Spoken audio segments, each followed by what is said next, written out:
आज पूरा देश राजीव गांधी जी की पुण्यतिथि मना रहा है, क्या कहना चाहेंगे इस बारे में आप? राजीव गांधी जी हमारे नायक थे।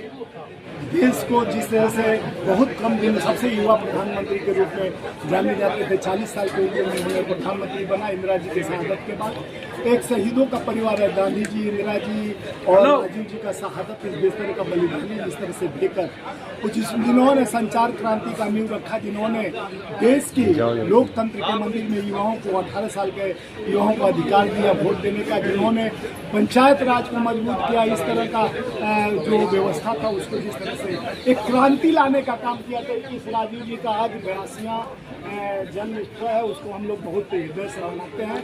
हर साल हमारा इसी दिन वार्षिक मीटिंग होता है और देश के कल्याण और लोकतंत्र को मजबूत बनाने के। सर, आज देश का किसान, छात्र और मजदूर सड़क पर है, क्या कहना चाहेंगे इस बारे में? छात्र भी लोग सड़क पे हैं, किसान भी सड़क पे हैं, मजदूर भी, ये सबको धोखा दिए हैं और इनसे सवाल करने को कहते हैं कि रील बनाओ और नौकरी पाओ।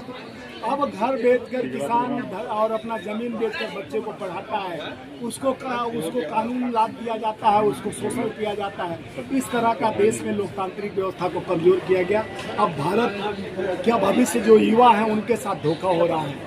जब पेपर लीक पर लीक 90 बार पेपर लीक हुआ, जिसमें अधिकार अपने छात्रों ने ताकत दिखाया जीएनजी ने, तो उस तरह का व्यवस्था को जिस तरह से धूमिल किया गया। भारत पूछना चाहेगा अपने अधिकार के साथ किसान, मजदूर और छात्र अपना अधिकार मांग रहा है। अधिकार नहीं मिलेगा तो संग्राम होगा, बड़ा संग्राम होगा। देश में बदलाव की ओर जा रही है, 29 में भी बदलेगा। उत्तर प्रदेश, उत्तराखंड सब जगह बदलने जा रहा है।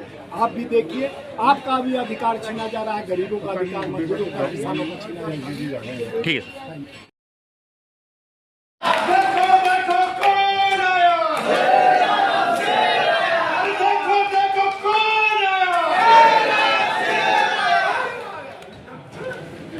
Sir yes sir. भारतीय राष्ट्रीय मजदूर कांग्रेस और उनका अधिकार, उनका सम्मान सबसे ऊपर। आप सब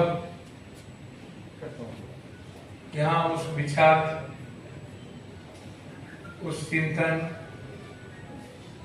के साथ अपने कर्तव्यों को जिस दायित्व के साथ सच्चाई के रास्ते, एक प्रगतिशील समय कालपात के अनुसार जो आपकी भूमिका है, इंटर कांग्रेस इंटर जब जिस सामाजिक आर्थिक कारणों से बनी, उसमें जो प्रगति कांग्रेस की सरकार तक लगातार, चाहे इंदिरा जी ने गरीबों का नारा दिया हो, चाहे अंतिम प्रधानमंत्री कांग्रेस के मनमोहन सिंह जी ने मनरेगा से लेकर सोनिया गांधी के विचारों के साथ कई तरह के जीवन दर्शन, आर्थिक, सामाजिक, पारिवारिक, मजदूरों के जीवन में जो एक आयाम आया, वह गांधी की विचार, नेहरू जी का वह सोच, लाल बहादुर शास्त्री, या आज जिस मनीषी का, जिस युग दृष्टा का, जिन्होंने बहुत पहले अमेरिका जब वो गए थे, भारत के वैज्ञानिक, नूतन और प्रगतिशील राष्ट्र के लिए, और तब उन्होंने अमेरिका सबको पुनः एक बार हृदय की गहराइयों से कि हम सब मिलकर मजदूरों के मुद्दों पे, नरेंद्र मोदी के आने के बाद सारे कानून खत्म कर दिए गए, मनरेगा के रिस्पेक्ट को कमजोर किया, मजदूरों की जिंदगी के साथ खिलवाड़ किया है। उस मुद्दों को लेकर हमें व्यापक लड़ाई लड़ने की जरूरत है।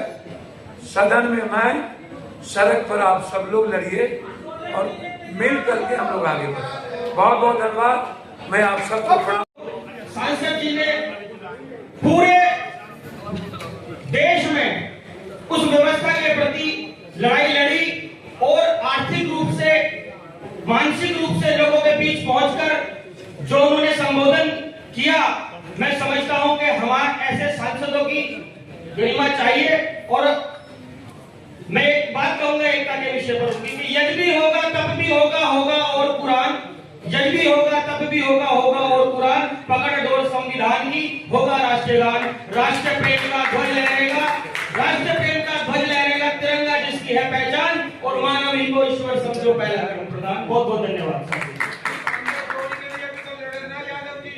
लड़ेंगे चंदा चोरी से भी लड़े और देश के ये ऐसे सांसद के खिलाफ जब प्रोटेस्ट हुआ, डेमोन्स्ट्रेशन हुआ, किसान सड़क पे उतर आए, तो सरकार को जबरन कानून वापस लेना पड़ा।